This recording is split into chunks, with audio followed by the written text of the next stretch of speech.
అది 1857వ సంవత్సరం. ఇండియా మొత్తం బ్రిటిష్ ఈస్ట్ ఇండియా కంపెనీ పాలనలో ఉంది. మొఘల్ రాజు అయిన బహదూర్ షా ద సెకండ్ ఢిల్లీలో నామమాత్రపు చక్రవర్తిలా ఉన్నాడు. కానీ నిజమైన పవర్ మాత్రం ఈస్ట్ ఇండియా కంపెనీ చేతిలో ఉంది. సో, బ్రిటిష్ కంట్రీ కన్నా బ్రిటిష్ ఈస్ట్ ఇండియా కంపెనీ చాలా పవర్‌ఫుల్ అని చెప్తే అది అతిశయోక్తి కాదు.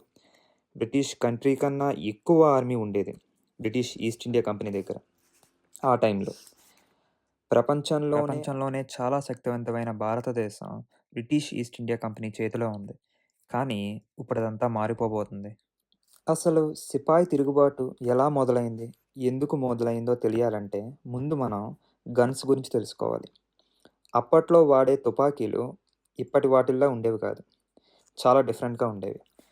అప్పట్లో గన్స్‌లో వాడే గన్ పౌడర్ కార్ట్రిడ్జెస్ మన నోటితో కొరికి గన్‌లోకి వేయాలి.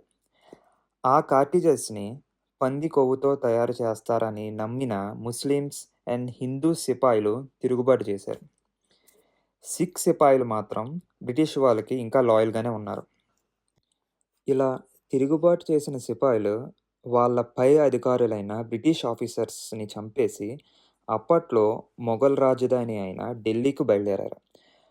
వాళ్ళ ప్లాన్ ఏంటంటే బహదూర్ షా సెకండ్‌ని మళ్ళీ చక్రవర్తిని చేసి వాళ్ళతో దారుణమైన పనులు చేయిస్తున్న బ్రిటిష్ ఈస్ట్ ఇండియా కంపెనీని ఇండియా నుండి వెళ్ళగొట్టాలి. సిపాయి తిరుగుబాటు ఇండియాలో చాలా ప్రదేశాల్లో జరిగింది. కాల్కటా, మీరట్ లాంటి ప్రదేశాల్లో. మన కథ మాత్రం ఉత్తరప్రదేశ్‌లో కాన్పూర్ అనే సిటీలో జరుగుతుంది. జనరల్ హ్యూ వీలర్ కాన్పూర్ రెజిమెంట్‌కి కమాండర్. మిగతా ప్రదేశాలు లైక్ కల్కటా, మీరట్ లాంటి ప్రదేశాల్లో జరిగిన తిరుగుబాటు కాన్పూర్‌లో కూడా జరిగే అవకాశం ఉందని అనుమానం వచ్చింది. కానీ వీలర్‌కి కాన్పూర్‌లో తన కింద పనిచేసే సిపాయిల మీద అపారమైన నమ్మకం. అందుకే వీలర్ భయపడలేదు. ఒకవేళ తిరుగుబాటు చేసినా తన నమ్మకమైన స్నేహితుడు నానాసాహెబ్ తోడు ఉంటాడని నమ్మాడు. నానాసాహెబ్ కాన్పూర్‌కి రాజు. అప్పట్లో ఇండియాకి చిన్న చిన్న రాజులు కొన్ని వందల మంది ఉండేవారు. వీళ్ళందరూ బ్రిటిష్ ఈస్ట్ ఇండియా కంపెనీ కింద పనిచేసేవాళ్ళు. హైదరాబాద్ నిజాం, మైసూర్ మహారాజులాగా. వాళ్ళకి ఆర్మీ ఉండేది. వాళ్ళు పాలించే జనాలు ఉండేవాళ్ళు. కాకపోతే స్టిల్ వాళ్ళు బ్రిటిష్ ఈస్ట్ ఇండియా కంపెనీకి సమాధానం చెప్పుకోవాలి. అలాంటి వాడే నానాసాహెబ్. నానాసాహెబ్ అండ్ వీలర్ చాలా మంచి స్నేహితులు. సో, వీలర్ నానాసాహెబ్‌ని ఒక సహాయం అడుగుతాడు. ఒకవేళ సిపాయిలు తిరుగుబాటు చేస్తే తన సైన్యంతో వచ్చి వీలర్‌ని కాపాడాలని. వీలర్ కోరిక మేరకు నానాసాహెబ్ 500 మంది బలగంతో వీలర్‌కి సపోర్ట్‌గా వచ్చారు. వీలర్ తన స్నేహితుడి మీద నమ్మకంతో ఆ గ్యారిజన్ యొక్క ట్రెజరీని కూడా అప్పగించేశాడు. కానీ నానాసాహెబ్‌ని నమ్మడం తన జీవితంలో చేసే ఆఖరి తప్పని వీలర్‌కి అప్పుడు తెలీదు. నానాసాహెబ్‌కి, బ్రిటిష్‌కి కొన్ని గొడవలు జరుగుతున్నాయి. 1851 నుండి నానాసాహెబ్‌కి రావాల్సిన పెన్షన్ ఆపేశారు. అప్పటినుండి నానాసాహెబ్ అవకాశం కోసం వెయిట్ చేస్తున్నాడు. ఆ అవకాశం ఈ సిపాయి తిరుగుబాటు రూపంలో దొరికింది. వీలర్‌కి సహాయం చేస్తాననే నెపంతో కాన్పూర్ మీద, రెజిమెంట్ మీద దాడులు చేయడం స్టార్ట్ చేశాడు నానాసాహెబ్.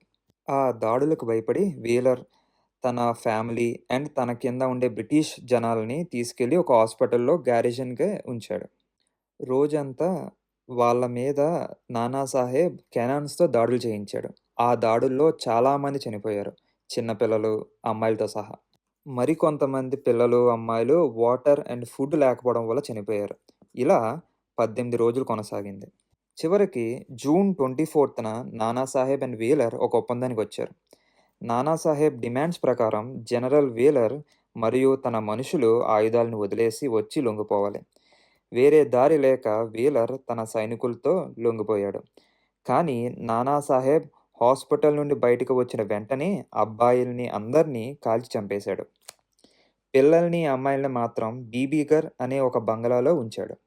ఇదిలా ఉండగా అలహాబాద్‌లో జనరల్ హెన్రీ అనే ఒక కమాండర్ ఒక ఆర్మీని రెడీ చేసి కాన్పూర్‌లో ఉన్న బ్రిటిష్ పీపుల్‌ని కాపాడడానికి బయలుదేరాడు.